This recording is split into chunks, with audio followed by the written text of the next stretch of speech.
Selamat datang di kanal Balaruka, tempat saya berbagi temuan tanpa ada kepentingan untuk memenangkan argumen. Islam, salah satu dari label agama yang diakui dalam konstitusi di Indonesia. Mayoritas penduduk Indonesia berKTP Islam. Tapi Islam ada macam-macam versinya. Versi yang berbeda-beda itu, semuanya mengaku mengikuti tuntunan dari Nabi Muhammad Sallallahu Alaihi Wasallam. Apabila ditanya tentang definisi dari Islam, tidak perlu heran jika mendapat jawaban bermacam-macam juga. Sehingga yang bertanya harus mau untuk mencari sendiri jawabannya di dalam Quran. Sebagai bagian dari tahap validasi informasi. Karena Quran bisa dikatakan adalah sumber yang memperkenalkan kata Islam. Mari kita tengok bersama bagaimana Quran mendefinisikan Islam. Silakan pemirsa mengambil Quran pemirsa masing-masing sebagai tahap validasi pribadi, sehingga kita bisa sama-sama menyaksikan.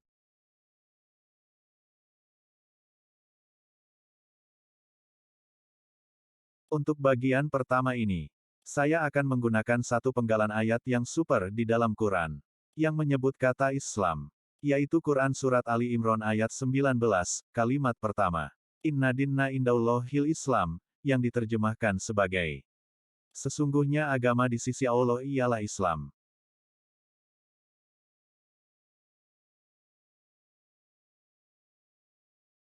Di sini seolah Islam didefinisikan sebagai agama di sisi Allah.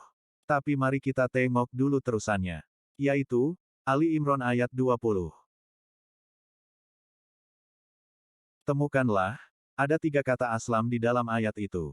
Yaitu yang pertama, aslamtu, yang diterjemahkan sebagai, aku menyerahkan.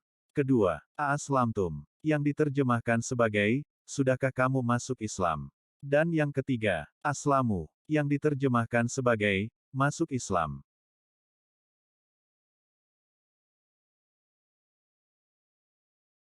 Kemudian, tengok juga, Surat Al-Maidah, ayat 44, temukan, kata aslamu, yang diterjemahkan sebagai, berserah diri, kepada Allah. Dan, aslama, di Al-An'am, ayat 14, yang diterjemahkan sebagai, berserah diri. Sampai di sini, saya harap pemirsa sudah bisa menyimpulkan sendiri, bahwa Islam yang dimaksud Quran, sebenarnya, ialah sikap, lebih tepatnya lagi, sikap batin. Yaitu, sikap batin penyerahan diri kita, kepada Allah. Yang notabene, adalah kekuatan terbesar, di alam ini. Demikianlah, Quran mendefinisikan Islam. Sesimpel itu, tidak lebih, dan tidak kurang.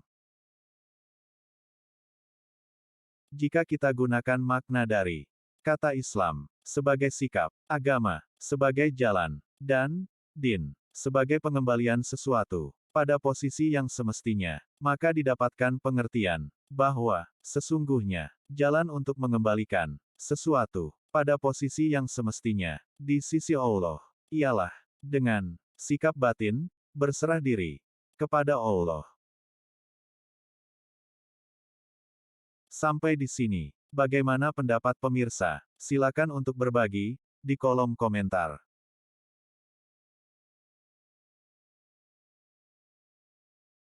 Karakter dari apa yang disebut dengan sikap batin adalah, ia tidak selalu sejalan dengan sikap perbuatan, sehingga sulit untuk diketahui. Misalkan, seseorang melakukan perbuatan memberi, sikap perbuatannya bisa tampak oleh mata kita bahwa dia memberi. Tapi, sikap batinnya tidak bisa terlihat oleh mata kita. Mulut seseorang bisa mengucap kata maaf. Tapi, apa batinnya juga menyampaikan maaf? Sulit untuk kita ketahui. Ini sebabnya, ada yang mengatakan bahwa sikap batin adalah urusan personal manusia dengan Tuhannya. Berserah kepada Tuhan sejatinya adalah sikap batin yang bukan berupa perkataan, bukan berupa perbuatan, bukan juga berupa pengetahuan, melainkan sebuah sikap yang dikerjakan oleh batin. Di episode selanjutnya, saya akan menggunakan makna Islam sebagai sikap batin ini dimasukkan ke dalam beberapa ayat, dan kita lihat seberapa pasnya makna Islam ini masuk ke dalam ayat tersebut. Sekian dari saya, dan Sampai jumpa di lain kesempatan.